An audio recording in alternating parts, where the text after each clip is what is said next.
Okay, hello everyone. Welcome to our podcast. How are you guys feeling today?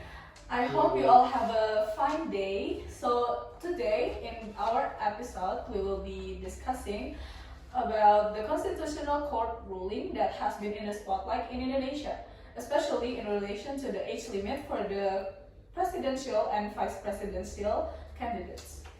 Recently, the Constitutional Court issued a ruling that sparked heated conversation in the community.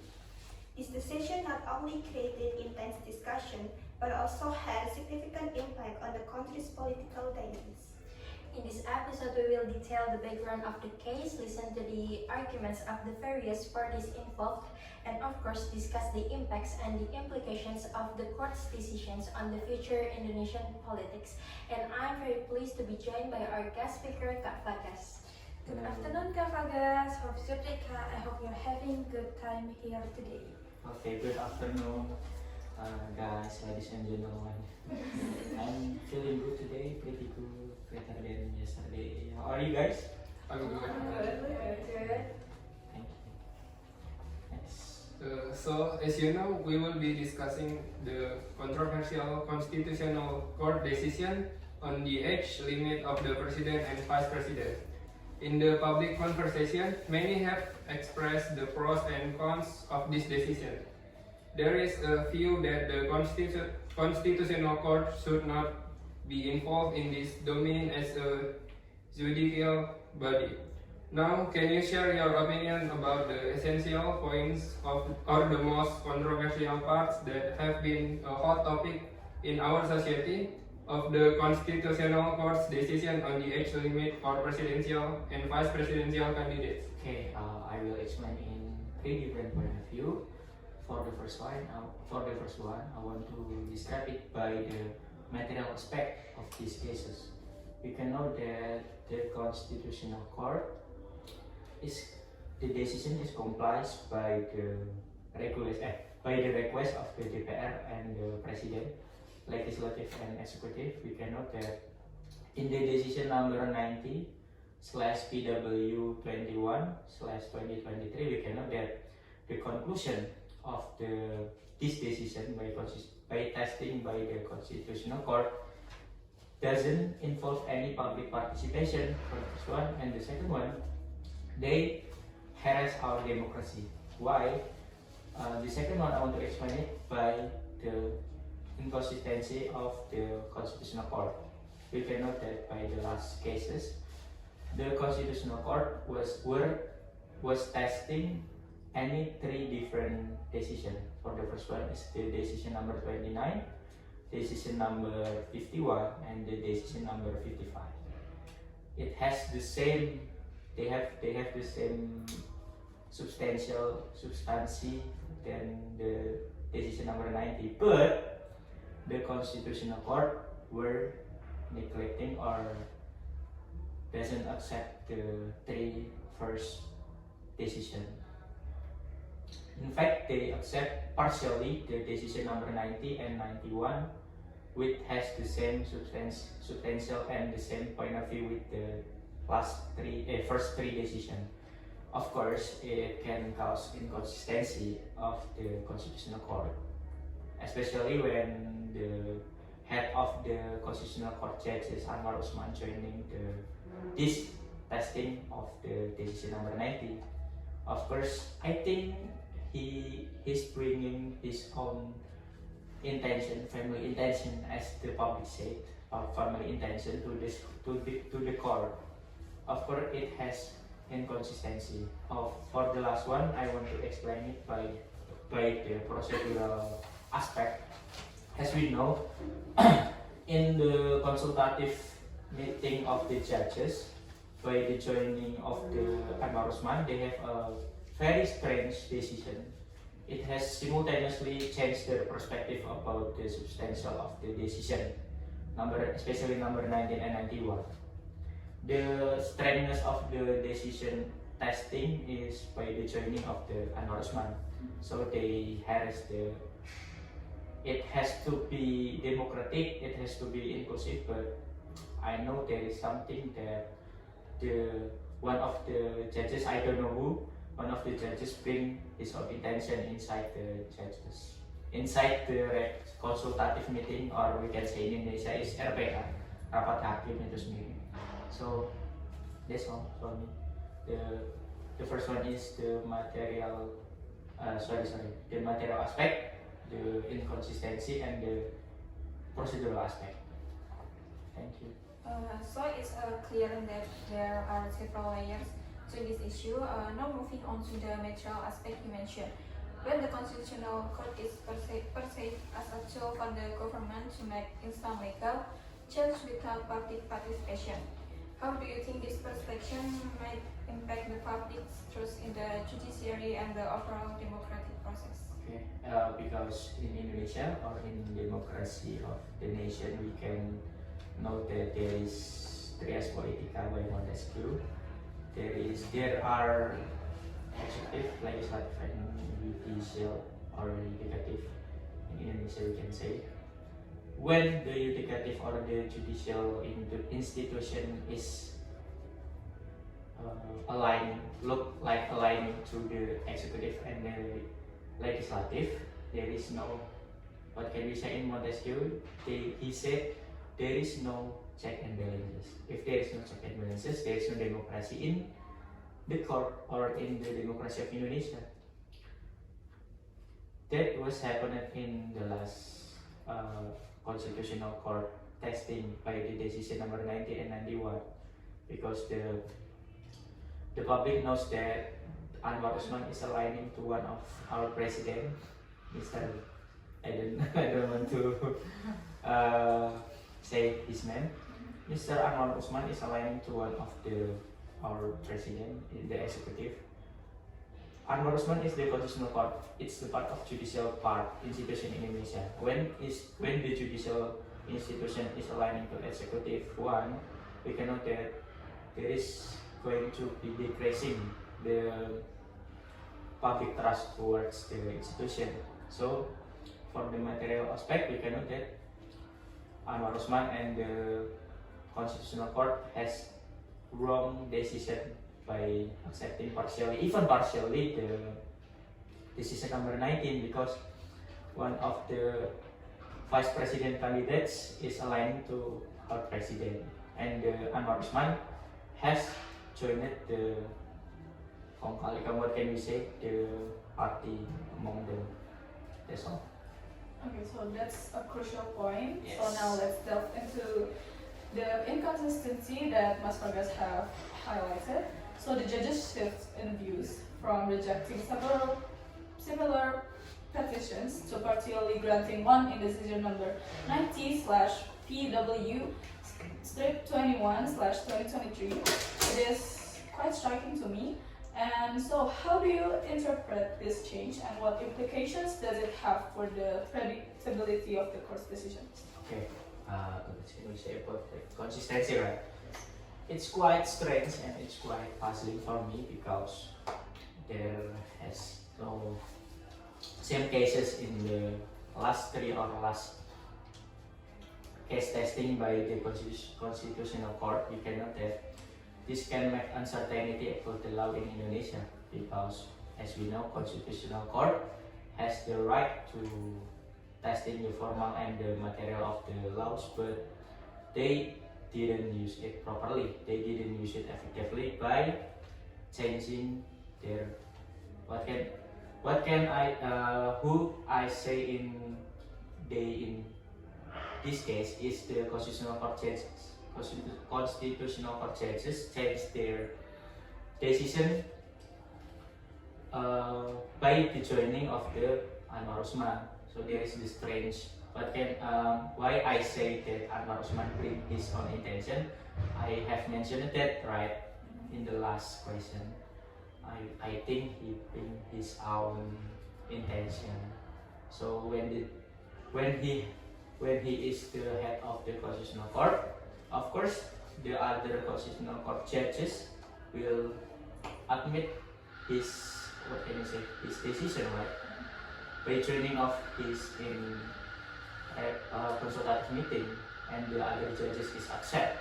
So I think he what can we say, he used his own power to control the judges meeting.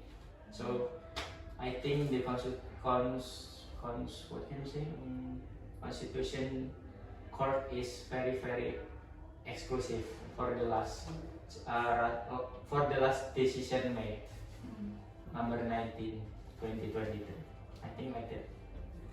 So, looking at the procedural anomalies you mentioned, waiting for the other cases to be decided simultaneously, what do you make of this approach?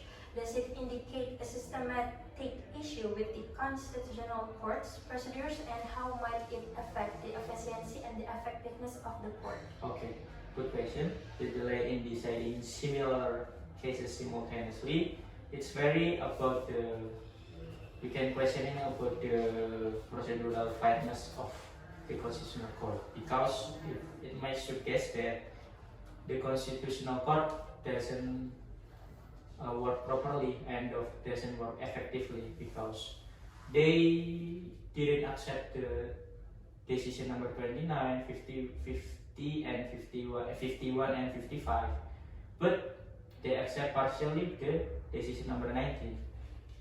I've mentioned it before, there is a strangeness, or there is a nuance that the constitutional court has made, and it's made it made the constitutional court doesn't work effectively testing the decision.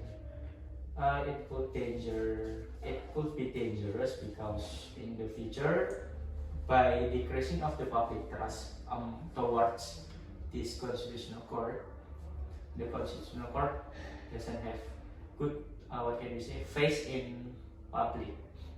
So the public has a big distrust to this constitutional court, to this institution. So I think you can have your own opinion about the constitutional court. Thank you. That's for me. Okay, now looking ahead, what do you see as the long-term implication of the ruling for Indonesian political landscape? Okay. In my honest opinion, there are a negative side and the positive side. And the negative side, we can note that by continuing this inclusivity and in continuing this not effective of the constitutional court, we can have opinion about this constitutional court. By there's a risk about our democracy. There is a destruction of our democracy. Anyone can control the consultative meeting of the court if there is a own intention or family intention in some cases in the future about the testing of any other decision, like the decision number 19. So I like the decision that Anwar Usman has made changes of the head of the constitutional court from Anwar Usman to Suhartoyo to be head of the constitutional court. I think that's a solution of the first negative side that I talked before. I think the first negative side have solved by the Anwar Usman, by the MKMK, what can we say in English? I don't know. MKMK Dewan Etik from the Constitutional Court. For the positive side, of course, by the decision, by the lowering age limitation of the president and vice president candidates, it can open up changes to every young people, every youth people that has experience in being a mayor or being a governor. I think if you guys are in the future will be a mayor or a governor, you guys can be a president and vice president candidates by the cases number 19 and decision number 19 that Constitutional Court has accepted. That's all for me. Okay, that's a valid point. The legitimacy of the Constitutional Court is crucial for a functioning democracy. Now, on the positive side, you mentioned that the session opens up opportunity for the younger generation Yes. in politics. How do you think this will impact the political dynamics and what change can we expect in terms of representation and inclusivity? Okay. For the first one, I will talk about the aspect. This aspect is very significant because, of course, it open a lot of experience, open a lot of more people, especially younger people, especially youth people that has experience in leading a city or being a governor or a mayor. Of course, the election, what can we say? Election competition will be more inclusive. If we know in before there is decision number 19 and the Constitutional Court hasn't accept this partially, the candidates is always a man or a old man, and in the future there will be a changes. As we know right now, we can know that one of our vice president candidates is a mayor of the Surakarta, Mr. Gibran. Of course, by accepting partially this decision, Mr. Gibran can compete in national. There is one example of the good side of positive side of accepting partially this decision. There is another Mr. Gibran in every election in every 5 years from now.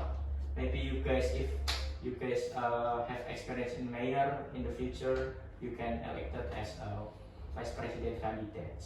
There is open experience for every younger people, every youth, not for every old people, but every youth can have chance to be a leader of this nation. Thank you.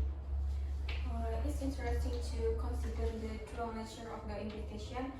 As we wrap up, what do you believe should be the focus for policymakers and the public in navigating these potential challenges and opportunities arising from the Constitutional Court decision? Okay, for the policymaker, right? I think for the policymaker out there, you have to ensure the integrity of the court in Indonesia to make the democracy alive. And the second one, for making alive the democracy in Indonesia, you have to, in every time you made some laws or you made some undang-undang or you made some decision, for every policymaker you have to involve public participation by making, for example, if policymaker make some decision, you have to public hearing, right? So every people can hear or every people can know what kind of policy that you made or what kind of laws that you made, because the law that policymaker made is for public, is for everyone. So they have right to know what policy that they made, what can we say, what laws that policymaker made. And that's all, I think, for the policymaker around Indonesia. Okay, next on, let's explore a different perspective. According to Kak Bagas, is there any alternative that can be done by the Constitutional Court as the authorized party in examining the law against the law without the need to issue new layer regulations, which, as we know, it is not the domain of the Constitutional Court as a part of the judiciary? Oh, I see. That's the question? Okay. I think, in my honest opinion, there is no viable or there is no possible ways Constitutional Court has right to change the age limitation, because as we know, the changes of age limitation of president and vice president candidates, it is the right of the legislation. You can know that open legal policy, it's not the right of Constitutional Court. In fact, the Constitutional Court has any domain to manage any laws, to manage any decision, and it's the formal testing and the material testing of any decision in Indonesia, any cases. So I think no changes or no possible ways, or there is small possible ways that constitutional court can changes in the case of the age limitation in class cases. But I didn't know.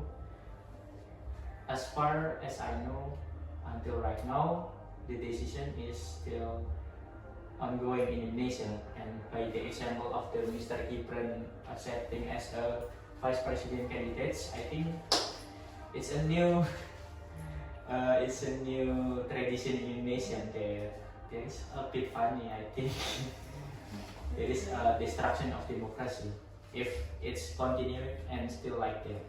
I hope in the future we can make our democracy alive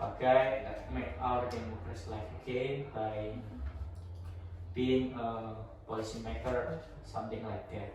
I think my hope is you guys is not just stay in your room, stay in your bed, but go outside and be the policymaker and bring our democracy life again. Because you guys are a law student, has a possible way to get their position any other than the NH1 or the art1. So you have more chance to be a policymaker than any other faculty. I think your future will be better if you make our democracy life again. That's all for me.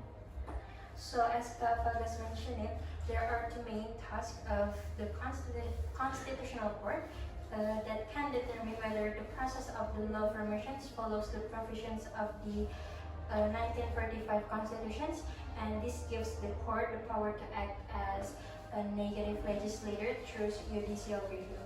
Also, naturally, the court reviews the content of specific articles, paragraphs, and sections of the law that are deemed unconstitutional based on 1945 Constitution as established in Article 24C, paragraph 1st of the same Constitution. And it is clear that the Constitutional Court's role is well defined within the legal framework, and any alternatives will need to operate within those boundaries. As we continue to navigate these complex issues, it's crucial for both the public and the policymakers to understand the intricacies of the Constitutional Court's authority and work toward maintaining a robust democratic system in Indonesia. Okay, so we'll talk a lot about the Constitutional Court decision getting the 8 presidential and vice presidential candidates. And now we've come to the end of the program. Keep in mind that this decision is not just about age, but also encompasses the basis principles of democracy and our political directions.